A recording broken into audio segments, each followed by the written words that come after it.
Khloe Kardashian is a low-maintenance woman.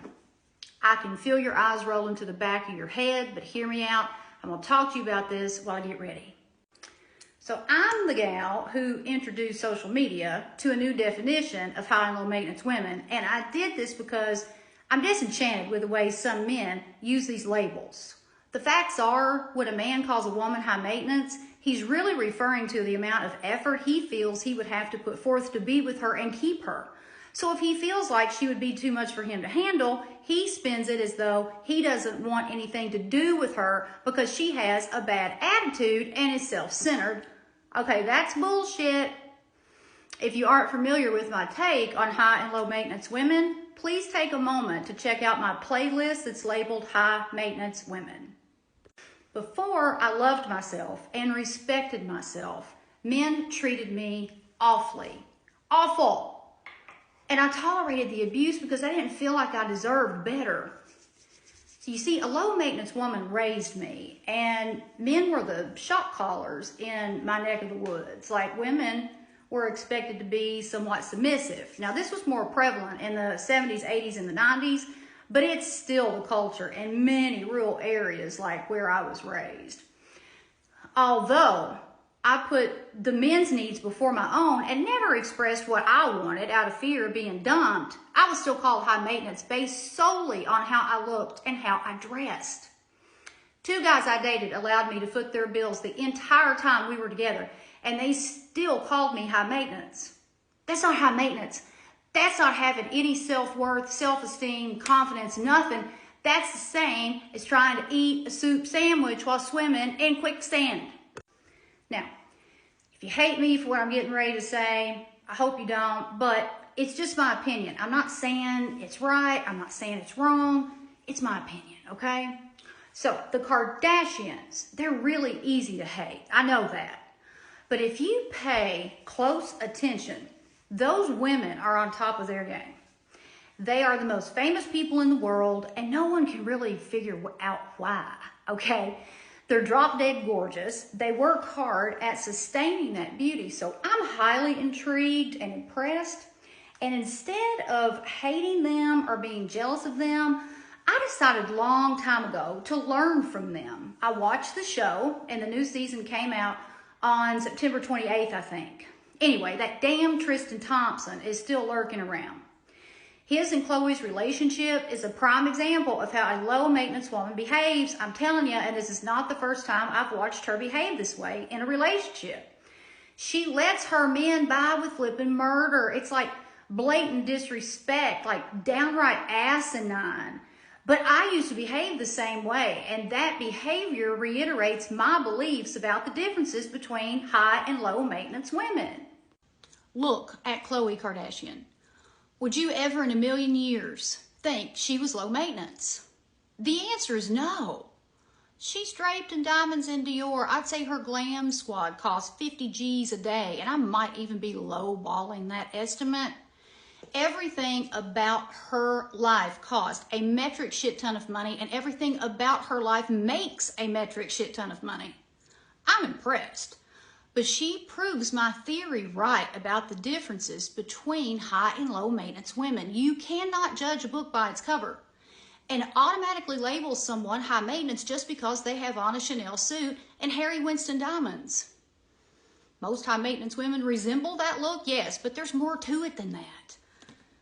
I know many high maintenance women that don't look like that and don't give 2 cents about a Bentley and a designer label. But I'll tell you what they do give 2 cents about, and that's having what's best for them. Many of you have said that I have confused high maintenance with high standards. No, high standards are a piece of my definition. And on that note, a high maintenance woman would not allow Tristan Thompson in their front door because he's toxic, troubled, and trifling. Not to mention his little problem with being unable to keep his special purpose out of everybody's business. Now, if you don't know what I mean by special purpose, watch The Jerk with Steve Martin. The low-maintenance woman, no matter what she looks like or how much money she has, will feel sorry for the Tristan Thompsons no matter how badly they treat her, disrespect her, use her, and exploit her. Do you know why? because for whatever reason, she doesn't value herself the way she should. That's what I mean by low maintenance. When a man says, oh, she's low maintenance, what he really means is he knows he isn't going to be held to a high level of accountability.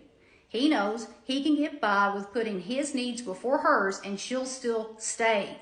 He knows he doesn't have to put forth much effort, if any at all, and she'll still stay. Men believe that calling a woman high maintenance is bad.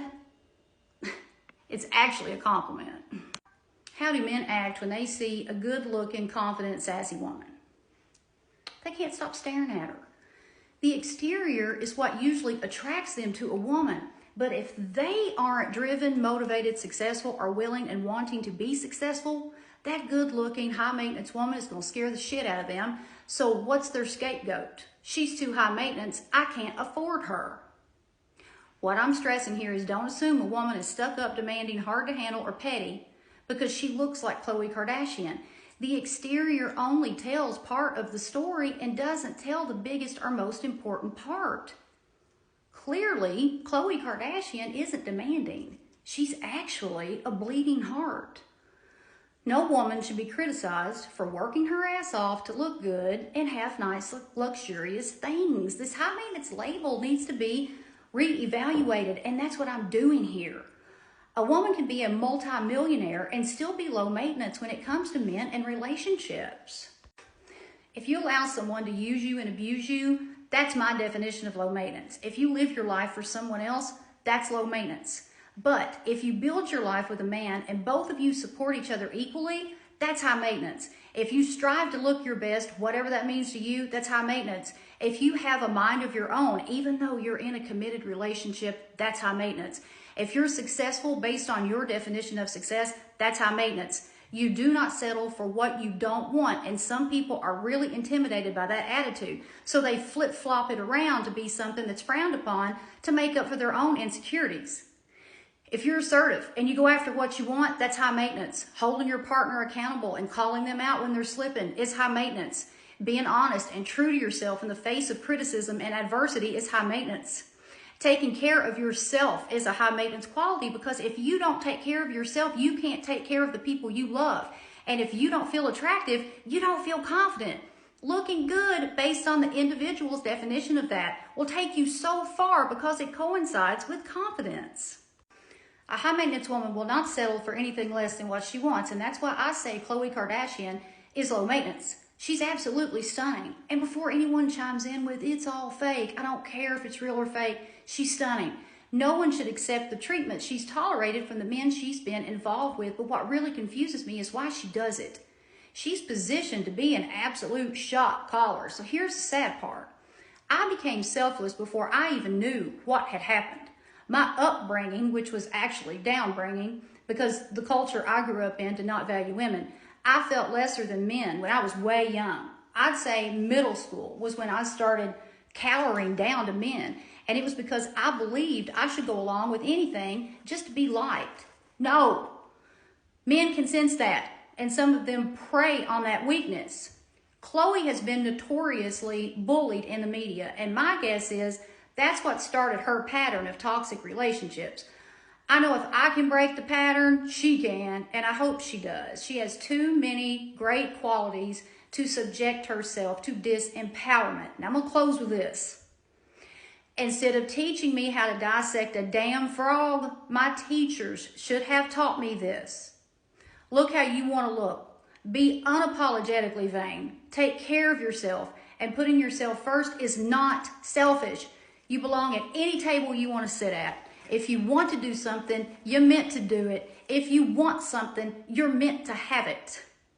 Wealth and health are where it's at, not scarcity, sickness, and cowering down to your partner. A husband and wife should build each other up and build everything together.